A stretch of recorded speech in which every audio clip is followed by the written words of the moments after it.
What's up, guys? We're here at AMC Town Square with Baby Groot and Chasing Cinema. Mr. James Hsu. .com, and I'm excited because we just finished. Today's a big day. We got Guardians of the Galaxy Volume 2. Volume Dose. In the Marvel Cinematic Universe, number like 15. Dang. Or something. There. Definitely up there. People are going to yell at us for not knowing that. Yeah, my apologies. Guardians of the Galaxy Volume 2. 2014, Marvel made this movie of superheroes and extra celestial beings that a lot of people doubted because they were not popular. They weren't something that people knew like they did Thor and Hulk and The Captain America. And the Iron Mans. And it shocked everyone. It was a huge, huge hit. So now we are back for more. Writer and director James Gunn. We have kind of the return and continuation of the Guardians of the Galaxy story. And this one takes off, basically, it's right after part 1. Yeah, not too much longer after. Mr. James Hsu, what did you think of GOTG VOL.2? Well, when I saw the first one, I said, I understand why all these people that love Star Wars, I don't know if you remember my review. Yes, I do remember. But they were like, this space opera. This is the Star Wars. You know, do you still feel that way? I loved it. It was a really, really fun movie. Just to get out of the way, out of 10 for me, you know, my 10 thing. I'm going to have to give it an 8.25 because I couldn't decide if it was an 8 or 8.5. You're talking about the first one or this one? This one. Oh, okay. So I'm just going to go straight in the middle, 8.25. 8.25. Yeah, I really enjoyed the movie. I feel just a couple negatives real quick. I felt the music wasn't as good as the first one. Great. I felt that if we're going to do 3 acts in this movie, as soon as they get to, I don't think this is a spoiler, I don't know, but I don't think it is. As soon as you get to Ego, the Living Planet, it just slows down the movie. I felt that entire part just slowed down. Whole second act. Yeah, so the first act, fire, all cylinders, I was excited. Second act, and then the third act, we pick it up again, and it was a lot of fun. They have a ton of references, super a lot of fun. A lot of jokes, and then that might be another criticism, maybe too many jokes. Ooh, yeah? I smiled, Yeah. I smirked, I enjoyed them, but maybe Too much. Maybe didn't need all those, maybe. But overall, I thought it was a great film, and you know, Marvel, like they know how to make movies. Well, let's go to the basics. Is it better than the first one? I don't know if it's better than the first one, but that doesn't mean, because I know how people are. They're like, oh, so it sucks. No, that's not at all. Yeah. They were both great films. Okay, so you really don't know if you'd pick one. I don't know yet. And then where would it fall around? Obviously, I don't think you have them all listed out, but where does it fall? I would at least say it's in the topper. It's in the topper. Yeah, I would say that. Well, that's good. Yeah, I would say that. I mean, I thought it was better than Thor. Thor. 2. What was that called though? The Second Dark Thor. World? Yeah, I thought it was better than Thor: The Dark World. Is that what it was called? Yeah. Dark World? Yeah. And I thought it was better than. You're gonna be mad. Iron Man 3, Iron Man 2. I love Iron Man 3. So, you know, You're making me lose credibility. it's definitely above. In the upper tier. Yeah, in the upper tier for sure, the topper. Yeah, better than Iron Man 2? Yeah, 2 and 3. But I don't know 2, about 3. depending on what you ask. That's not very hard to do. Yeah, my Wasn't better than Captain America 1 or 2. Captain 3. America is still the best trilogy. yeah. Well, what about 3? How are you gonna leave out 3? The best trilogy. Oh, I know, but like you were like not better than 1 or 2. Is it better than Civil War? No, it's better than that trilogy, man. I'm still like just so confused with the fact that Shu doesn't like just love Civil War. Like I think Civil War would be Shu's favorite movie, and it's just not. And it always just makes I don't know why. That just bothers me. I just want you to love that movie like it was better than Age of Ultron. Yeah. Oh God, Age of Ultron is definitely the bottom. I would think one of the lower brand ones. But before we get listing in all those, How did you feel about it? I thought Guardians of the Galaxy Volume 2 was not a bad movie, but it definitely lacked a lot of things here. And I think maybe just because we had this, you know, what was the one thing that made people love Guardians of the Galaxy Volume 1 was that it was different. It was fresh. It felt very unlike everything else that the Marvel Cinematic Universe at that time had produced, right? Like it just felt different. It felt fresh. And, you know, I mean, James Gunn obviously being very smart, just kind of really redoing everything that really worked for him in that first movie. And, you know, there's no shame in that. But at the same time, you know, it kind of lost that that freshness, that originality a little bit, because it's like, all right, we're kind of doing the same thing here, and we're not really going to the place. I think my major criticism of this movie is I just didn't think the story was very strong. We don't really kind of get into the story. To be honest, we don't really get into the main plot point of the movie until the second act. Like, it's not like we know our goal from the very beginning of the movie going forward. We have like other little things that are happening, but then we kind of meet, as you said, the character of Ego, and then we kind of go into the main plot of the movie with Chris Pratt, of the movie in that second act, and I think that is kind of where the movie falls short for me. Like, it's just, the story isn't super interesting, and I think at times it's kind of cheesy. We're gonna have a spoiler section. Maybe I could go a little bit more in depth. And then, like Shu said, actually, I think this movie wanted to be too funny. I know that Guardians of the Galaxy was full of quips and full of smart Alex, and this one is just much the same. But I think there comes a point where you have to let certain moments be, and I think that they had to top these moments with comedy, and it kind of hurt those moments for me. And, while I think there were some really touching and really nice moments in the movie, just the comedy was so overbearing that it was just kind of everywhere. And, I know a lot of people are going to say, well, in the comics or in these are how these characters are. That's fine, but I also think you need to kind of choose your beats. It's just sometimes too much. You don't want to be, not everything has to be ha ha ha ha ha.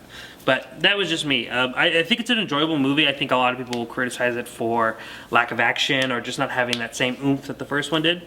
I think that the visuals here are really, really good. And I think, the few space sequences of the action sequences in space with different ships and things like that will get a lot of praise. But overall, I found the movie to be, while satisfying, just kind of somewhat disappointing. and that's okay. But not disappointed enough where I'm like, you shouldn't see it or it's a bad movie. Just kind of like how pretty much I felt about almost every Marvel movie that I didn't love. It's good, just not great. And that says something still. Like, Marvel has still managed to really deliver. I think the only one that the only few that I could say that I really didn't like would have to be Age of Ultron and Iron Man 2, and then probably Dark World? Thor. No, actually, Part I think one? I like Thor 2 better than Part 1. Really? From what I remember, yeah, but I haven't revisited those. I mean, Civil War is probably my favorite. I love that. I can't even movie. imagine us doing a marathon of every single one We should in do order. it. We should do it. Gosh. We should do it. And we should film One day it's gonna we take should 24 do it, and we hours. should have Kent film the whole thing. Just have us watching them all. He's lucky. Like Shia LaBeouf, just like.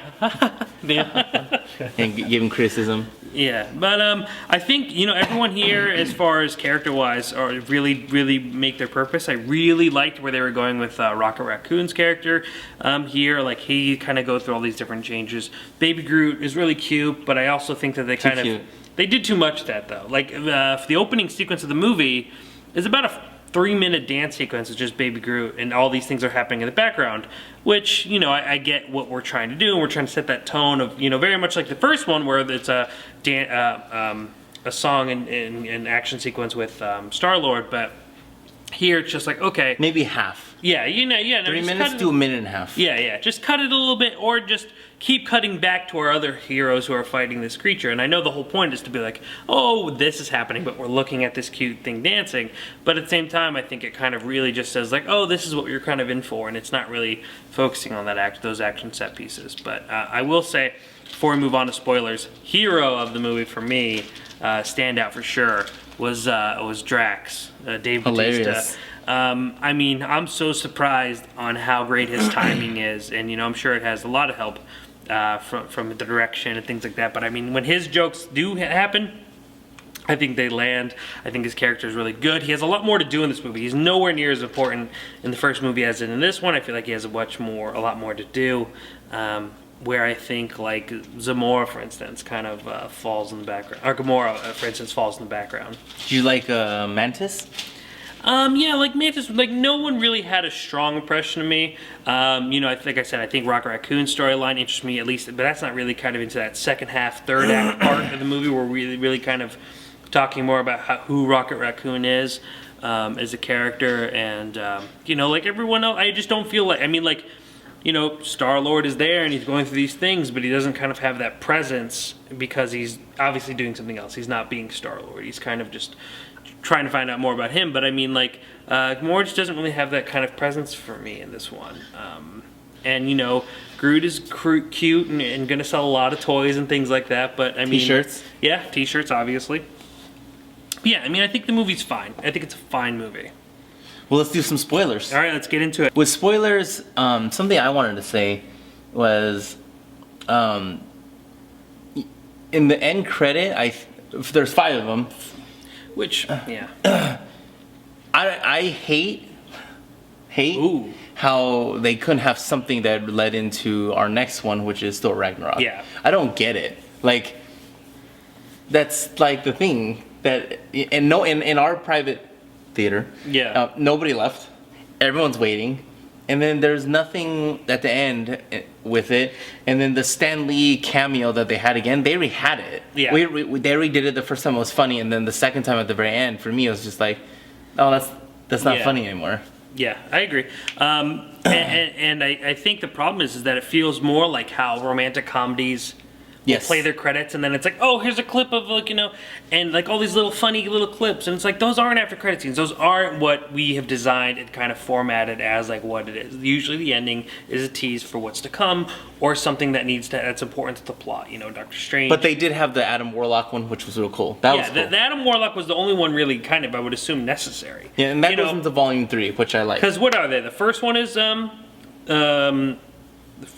what? The guy playing with the arrow and stabbing Drax, right? That's the first one. Which was funny. Which was And I funny, but like appreciated it. that's not an after credit sequence. That's just something funny that they didn't find in the movie and they wanted to tack on. So, the second one was sorry, she made me think that there's something on my shoulder. The second one, is that the Adam one? No, I think it's Teenage Groot. Teenage Yeah, Groot. and then Teenage Groot doesn't look cute. Yeah, Teenage Groot isn't old enough and like wise enough to be like, oh, that's kind of cute. Or didn't he's look too cute. not big enough to be cute. He Didn't look cute. So we're gonna have like a prepubescent Groot and going through the changes. You're of not being gonna like, sell toys if he Yeah. looks like that in part 3. Well, I mean, I'm sure maybe some teenagers will find it relatable, but I mean, Not many. Yikes, yeah. Then we have the Adam one, which is the one that's kind of necessary. We I like have that one. That was cool. the Adam Stan Lee Warlock. one, and then I'm missing one. What's the other one that I'm missing? Where it has Sylvester Stallone. And, Oh yeah, the Guardian, Yeah. like kind of the original yeah, Guardian. that was like the original Guardian. So kind of like reassembling. Yeah. It. So all right, like those are fine, but those aren't like after credit scenes. Those are just kind of tack-ons that you couldn't find place for in the movie, or just little more Easter eggs than they are. And then James Gunn also said though at the end of for Guardians of the Galaxy Volume 4, Yeah. it'll be a completely new cast. Gotcha. He is not going to Keep this we guys. won't have Star-Lord because those all probably at that point will be in the Avengers. Yeah. And those will be regular Avengers. But I am excited though when Infinity War comes out to see all of them on screen. You have It's a freaking lot of personalities. Yeah, you have 50 characters. It's a great time to start killing people. I'll tell you that. It's gonna be an amazing scene. It is. How many do you think are gonna drop like flies in Infinity War? You got to kill. I don't at think least any 3. of the Guardians of the Galaxy are gonna die. Maybe I don't think so, but not like even Mantis or you someone know, that you find like. yeah, but I don't consider Her her a Guardian yet. Yeah, maybe she'll turn into one. But This is spoilers, You know, so we Ian, could say Ian that one- Malcolm or Jeff Goldblum. Yeah. I think that was Jeff Goldblum dancing after the second credit, going into the third. Oh, okay. That was him doing the dance. We know how everyone was doing their dance. Yeah. I think that was Jeff Goldblum Okay, from Thor. from Thor. Yeah. Okay. I think. Kate, you thought so too? It looked like. I thought so. Yeah, I think it remember. was. So anyway, I think that as far as spoilers go, Why did they have to kill off Yondu? I think it was a good moment. I think that was actually probably the strongest moment of the movie, is by doing that, and I understand that, like, obviously this is a character who's now we're kind of really embracing and has this great comeback. Man, but, I love Yondu. But I think that's good though. That kind of challenges the emotion. I mean, you don't take him, if you take that part of the equation out of the movie, you really don't kind of have you kind of have just a too happy of an ending. You don't really have this kind of full circle. And I think what's interesting is that, even though this movie is kind of about Peter finding out who he is, it's really kind of ends with Raccoon finding out who he is, Rocket. That was powerful. They had a couple powerful scenes And I mean, in this movie. I cannot say that I've ever seen I can't think of a Marvel movie ending with a character crying. And that might sound cheesy because this is a CGI raccoon, But like it's this really touching moment for the character, and like that's where I'm like, man. And luckily, there's no joke on top of it. Where Oh, if they would have threw that in, that yeah, would have you been know, like horrible. where we have all these great things. For instance, when Raccoon is actually saying goodbye to Yondu and leaving, he has to talk about Groot's language. And it's just like, why do we have to have that? Like, why that line necessary? Because Groot said, "I am Groot," and then he. Welcome to the friggin' Guardians of the Galaxy. Only didn't say friggin'.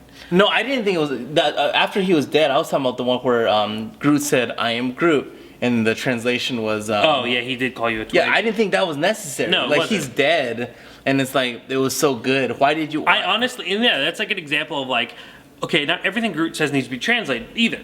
Like him, Let us assume what he's yeah, saying. because we know what he's saying, right? Like at that point, Well, we in know, that one, I wouldn't have known. I wouldn't have thought it was a yeah, twig. well, yeah, but I would mean, have. that's what I'm But I saying. would have said I would have thought it was more of an It emotional was like a thing. exactly, and that's what Yeah. I'm saying. Like, no, I agree with you. Like, obviously, why would of all things he would be like, oh yeah, he called me twig? Like, that's Yeah. not. That doesn't make sense. It sounds like you're just peddling for a joke where. You have him say, "I am Groot." We all assume that he is saying something touching and nice, or kind of upset. Even and if that's James fine. Gunn wasn't even thinking, "Ha Yeah, ha, yeah, no, it's exactly. not." And that's fine, but every like emotional moment has to be topped off. I'm trying to think of another emotional moment. There's a few of them. Yeah, there's a few, and we're always like, boom, right there again on top of it with that comedy, and it's just so unnecessary. But yeah, Yondu, I think it is kind of really makes this movie has this kind of different life. Like I think without that Rocket and his really connection, I think this movie loses a part of me that really makes that kind of brought it from this meh to like, oh, this is decent, because that really kind of gives the movie the emotion. Because I mean, as much as this whole movie is kind of about, like I said, Peter finding, dealing with his dad, this essentially living planet, yeah, there's really like you don't really have those emotional moments, even when you have this character like realizing this man killed his mom. Like those moments aren't super strong. Like those moments aren't like, oh no. And then that's another one where he was like, you killed my mom and squashed my Walkman. Like why do I need to hear that? Like why is that? I mean, that line isn't necessary. And like your mom, like you put that on the same level as killing your mother. Like that's something that runs through your mind. It's just. The Zune thing was funny. The Zune thing was That's perfect. funny. It was on its own. It felt right. But like in those moments of real emotion, like just let the characters feel it. Don't be afraid. And I know there's so many characters that have to be witty. That's my other problem too. Everyone's funny. Drax is really, really funny. Only for me, his comedy worked more than everyone else. Rocket Raccoon obviously is a smartass, and that's kind of like where they're going. But he kind of has a little change. And Groot is just really cute and funny in its own way. And obviously we have Chris Pratt, who's just charming and kind of quirky and things like that. But Kurt Russell, I thought was fine in the movie, but I just think like their whole storyline and when they're part where they're playing catch, it's just like okay, like that's fine, but it doesn't have like that really emotional charging feeling I think it would be where this character's finding his father. Maybe too soon. I don't know. Well, at the end of the day, this is a movie you need to watch. Yeah, I think it's good. I think it's a great addition to the Marvel Universe. I'm sure most of you guys have already seen it by the time you're watching this review, and that's fine. But, I think this goes up with, like, Doctor Strange with me. Like, a movie that I enjoyed while I watched it, but will I plan on revisiting it anytime soon? Probably not. Will it be one that I remember and go purposely seek out to revisit again? Probably not. But, I mean, that's okay. I liked it better than Doctor Strange for sure. I rewatched Doctor Strange actually recently, not by choice. I haven't watched it once. Since? Well, yeah, like once to me. Watching a Marvel movie, watching anything really, like seeking out that I was kind of iffy on and then rewatching it, that's kind of hard because I'm always trying to watch something new. But I rewatched Doctor Strange and I thought that movie was fine. Like, it was okay, but yeah. If anything, I'd really like to revisit the first Guardians of the Galaxy, and I'd probably seek out that one again, because that one definitely had a lot more energy, the music was stronger, it felt fresher, it felt more different. This one just kind of feels all too familiar. Love it, love it, love it, love it. Next week, I think, is a stinker, but we are going to have King Arthur. What? And we are going to have Snatch. Yeah, Amy Schumer and Goldie Hawn. We had Kurt Russell this week, next week we have Goldie Hawn. And I think he said the first time they went on a date, he slept with her. Oh, wow. Yeah, I think that's what they he just got their stars together. Yeah. So that's nice. It's nice to know that 20 years later, after their big prime, they both have opening weekends right after the other. Still alive and kicking. What do you think will do better, King Arthur or Snatched? To be honest, I'll probably say Snatch. Yeah, me too. I don't think King Arthur will do money. I don't think King Arthur has I haven't heard like buzz. anyone really talking about. I've heard Like, one I mean, I see a person lot of trailers jealous. for it, but Oh, I is don't. he excited about well, it? it says he's a Charlie Hunnam fan. Charlie Hunnam fan. But I don't see like people like, oh man, the King Arthur, bro. When's the premiere? You know, not like I'm saying I hear that for Snatch, but I think Snatch reaches a wider audience. Yeah, I think because Like my mom would want to go see It's funny. Snatch. Yeah. Yeah. And Goldie Hawn and You'll she get a reaches bunch of an groups older out. audience. But anyway, Guardian of the Galaxy, fine movie. You know, good. Watch it. We should list those. I'm curious to see what my list would look like. I have to revisit some of those. Yeah, I would too if I were actually going to take that serious. Over 24 hours. It would take us what? No, probably 30, 32, 36, 35 hours. yeah. Yeah. Anyway, It's a lot of freaking hours. and then after that, 1 week from then, Alien. And if you follow me on Twitter, I'm actually rewatching all of the Alien movies this upcoming weekend. I'm watching Aliens, Alien 3, Alien Resurrection. And then I'm going to even go a step further. Even though if you look at the canon, you know, these movies don't count. I'm watching Alien vs. Predator and Alien vs. Predator Requiem. And then Prometheus, of course. David Fincher, of all people, directed the third one. Yeah, 3. Which I hear doesn't deserve the kind of hate it got originally. So I'm curious. No, but they're just not as good as 1 and 2. No, well, yeah. I mean, They're just not as good. I haven't revisited it. Well, I've actually. Part 2 I actually see, believe it or not, like twice a year. Dang. I'm really excited to revisit them because it's been a while, and I'm glad that it's going to pump me up for the new Alien film. Yeah, it looks awesome. All right, man. Well, I appreciate you. Appreciate you. ChasingCinema.com is known as. Film Lovers website.